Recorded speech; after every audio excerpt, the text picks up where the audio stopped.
नमस्कार, एनडीटीवी देख रहे हैं आप। मैं हूं अनिल ठाकुर। चलिए शुरुआत करते हैं बुलेटिन की। सबसे पहले बात जयपुर अमायरा मौत केस की करते हैं। हादसे को एक हफ्ता हो गया लेकिन कार्रवाई कुछ भी नहीं हुई। मौत के बाद स्कूल प्रबंधन ने सबूत मिटाने की कोशिश की लेकिन पुलिस ने आंखें मूंद ली। सवाल यह है कि जब स्कूल ही सुरक्षित नहीं तो बच्चे कहां जाएंगे? क्या कोई बच्ची की मौत पर पर्दा डाल रहा है या फिर सिस्टम ने एक बार फिर साबित कर दिया कि इंसाफ की आवाज दब जाती है? आज हम उठाएंगे वो सवाल जो हर माता पिता के दिल में है। बच्ची की मौत के गुनहगार कौन और क्यों मिटाए जा रहे हैं सबूत? बीते दिन जयपुर के नीरजा मोदी स्कूल में एक दर्दनाक हादसा हो गया था। 9 साल की छात्रा ने चौथी मंजिल से छलांग लगा दी थी और उसकी मौत हो गई थी। छात्रा छलांग लगाने का सीसीटीवी छात्रा का सामने आया था। अमायरा अपने माता पिता की इकलौती संतान थी। अब उन पर दुखों का पहाड़ टूट पड़ा है। दूसरी तरफ अमायरा की मौत अपने साथ कई सवाल छोड़कर चली गई। इसमें स्कूल प्रशासन की भूमिका संदिग्ध नजर आ रही है। अब हैरानी की बात यह है कि अमायरा के परिजनों ने कई गंभीर आरोप लगाए हैं। परिजनों का कहना है कि बच्ची लंबे वक्त से स्कूल में बुलिंग हो रही थी और बार बार इसकी शिकायत करने के बाद भी स्कूल प्रशासन पूरे मामले पर चुप रहा।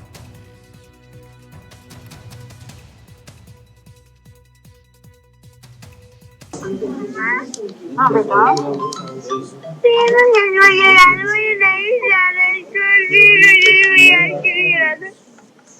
क्यों नहीं जाना स्कूल आपको?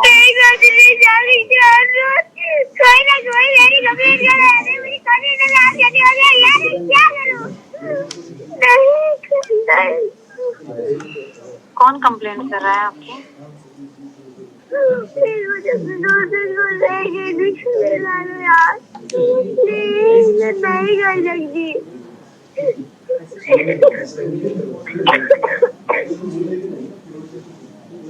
मैं आपके ऑफिस से आके बात करती हूँ,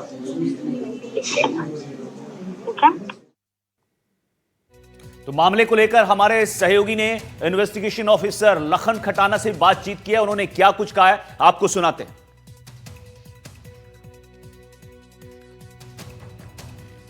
नीरजा मोदी अमायरा केस में इन्वेस्टिगेशन ऑफिसर और थानाधिकारी मानसरोवर लखन खटाने जी हमारे साथ हैं। सर, सवाल यही है कि काफ़ी देरी हो रही है, इतने दिन हो गए सर। देखिए, ये जो मैटर है बड़ा गंभीर है और संवेदनशील है। इसमें एक छोटी बालिका से जुड़ा हुआ मामला है। इनमें जो अनुसंधान किया जाना है वो भी छोटे बच्चे हैं। उन सबसे अलग अलग और पेरेंट्स की उपस्थिति में ही तफ्तीश होगी। उसके बाद ही पता लगेगा कि बच्ची की मानसिक स्थिति कैसी थी, बच्ची की ऐसी क्या परिस्थितियां थी जो ऐसा कदम उसने उठाया। बच्चे को जो पढ़ाने वाले टीचर से स्टेप बाय स्टेप 1 बार 2 बार 3 बार उनसे इन्वेस्टिगेशन होगी और सारे कड़ी से कड़ी जोड़ने के बाद ही हम फाइनल नतीजे पहुँचेंगे। सर, अभी तक इतने दिनों में आपको क्या लग रहा है कि संभवतः क्या वजह रही होगी? क्योंकि वजह संभवतः 2 ही हो सकती है, या तो स्कूल की तरफ से या परिवार की तरफ से। तो छोटे बच्चे हैं सर, छोटे बच्चे ये चीज़ समझते भी नहीं है कि क्या वजह रही है और क्या वो करना है। इसीलिए एक महिला अधिकारी को एसआईटी में शामिल किया है। उनके द्वारा भी प्रत्येक बालिका से बालक से बात की जा रही है और वजह क्या रही ये स्पष्ट पूरी इन्वेस्टिगेशन के बाद ही हो पाएगा। ऑडियो भी सर आपने सुना, ऑडियो में बच्ची रो रही है, कह रही है कि मुझे स्कूल नहीं जाना है। बच्चे के जो माता पिता हैं उनसे हमें अभी डिटेल पूछताछ नहीं हुई है, उनसे डिटेल बयान उनके नहीं हुए हैं क्योंकि वो शुरुआत में सदमे में थे। बच्चे के जो मामा हैं, चाचा हैं, उन सब से हम मिनट टू मिनट संपर्क में हैं और वो जो भी अनुसंधान में सहयोग कर रहे हैं या उनको कोई शंका है उसको हम अलग अलग तरह से इन्वेस्टिगेट कर रहे हैं। हो सकता है आज उन्होंने टाइम दिया है तो फादर और मदर से मिल करके जो ऑडियो आपके द्वारा हमें बताया गया उसकी भी पुष्टि उनसे मिलके ही हो पाएगी कि ऑडियो किस तरह का, क्या परिस्थितियाँ नहीं, क्या था, और उस बारे में विस्तार से अनुसंधान होगा।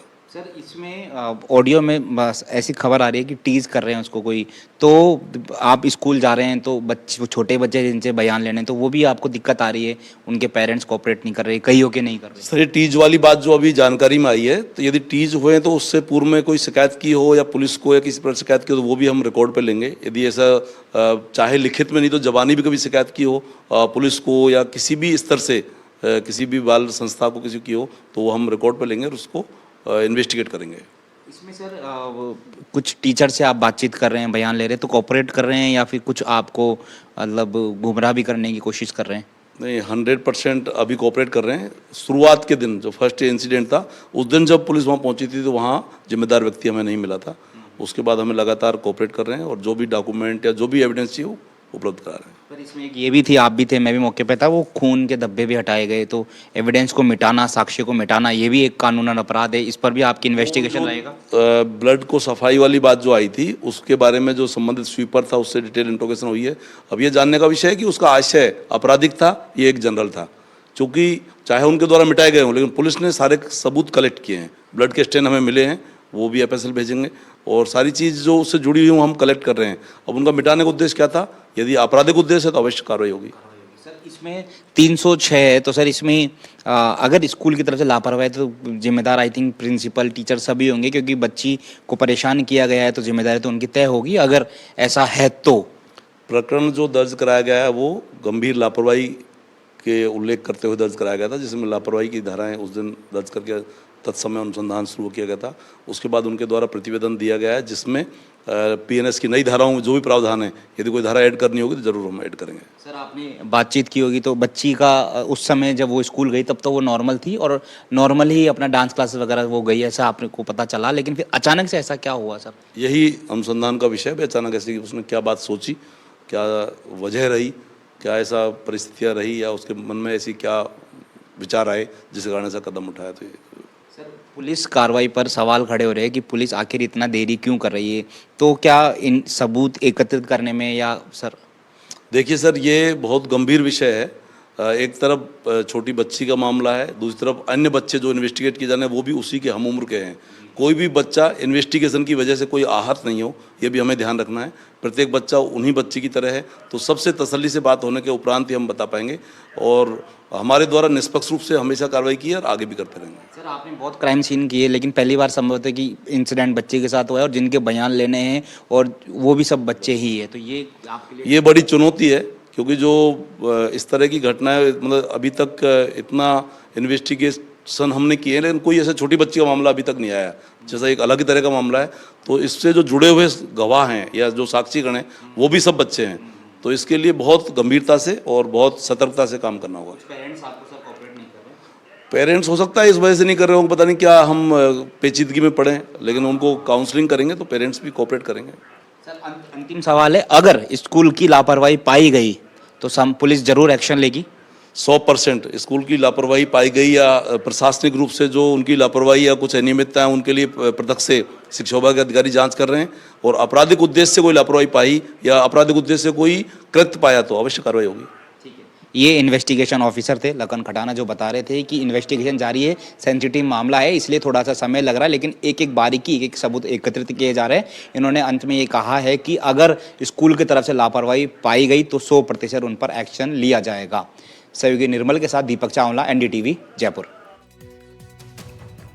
जयपुर के हरमाड़ा कांड में एफएसएल की रिपोर्ट में बड़ा खुलासा हुआ है। डंपर ड्राइवर ने 1 लीटर शराब पी रखी थी, ये रिपोर्ट में सामने आया है। 10 ml खून में 1.26 ml शराब मिली है।